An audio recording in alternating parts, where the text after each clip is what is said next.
Hey everyone, Anna here. Today I want to talk to you about looking confident at a job interview. When you're feeling nervous, anxious, hesitant, self-doubting, everyone else in the room notices it. Why is that? According to different research, over 80% of what we communicate is nonverbal. It means that the most part of what you're communicating has nothing to do with the words that are coming out of your mouth. That is something really crucial for you to understand when you're going to a job interview. Why? Because at the interview, you're trying to impress someone you've never even met in a really short span of time. This means that when you're going to an interview, you cannot simply rely on the words that you're going to use introducing yourself, or when you talk about your strength, your weaknesses, all that's great. But how about the things that you're going to be communicating with your body language, and most of the time you don't even realize it. So when you know that you're going to have an interview and you want to be prepared, you need to make sure that you work not only on the content, so the things that you want to say, the words that are going to come out of your mouth, but you also need to work on your nonverbal communication. Of course, if you have an interview in a couple days or maybe tomorrow, we don't hope that you will be able to completely transform something that you are projecting subconsciously and that you have been doing for many years. But it doesn't mean that we cannot do some minor adjustments. And when it comes to nonverbal communication, even a minor adjustment can make a huge difference in terms of what you're going to be projecting and communicating to the employer sitting across the table from you. One helpful trick is to record yourself answering some of the most common interview questions that you know are very likely to pop up. So things like, telling about yourself as a way to introduce yourself to the interviewer, talking about your strengths, weaknesses, some of your success stories and stuff like that. So while you're practicing answering those questions, record yourself on video.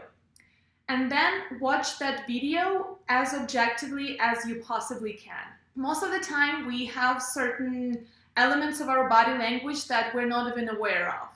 So things like the facial expression that we have on our faces while we're talking, or our gesturing, or some elements of fidgeting, or our posture. All those things, usually because most of them are subconscious, we don't even realize that we're doing them. That's why watching yourself on video can be really helpful, because first of all, it makes you aware of those things, and that's the first and most important steps to implementing any kind of change. The same is actually true for phone interviews. Usually phone interviews are even more uncomfortable because you cannot see the reaction of your interviewer. You cannot use their facial expression as a signal. You cannot have eye contact. So that kind of takes a little bit of ground from under your feet, and a lot of the things you communicate will depend on your intonation, on your tone of voice. So before you have a phone interview, you can do a similar practice exercise, but recording yourself on audio.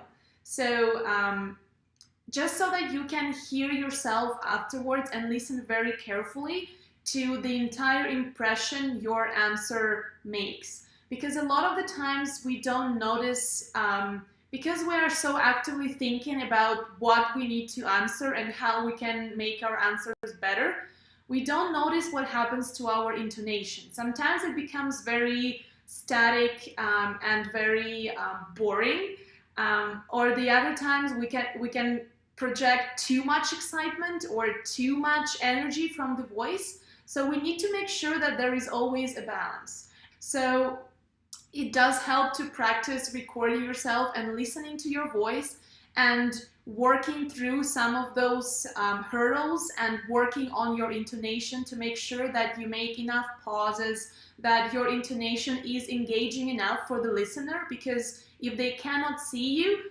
Your tone of voice is the only thing that can help them follow your story, that can excite them, or that can draw their interest.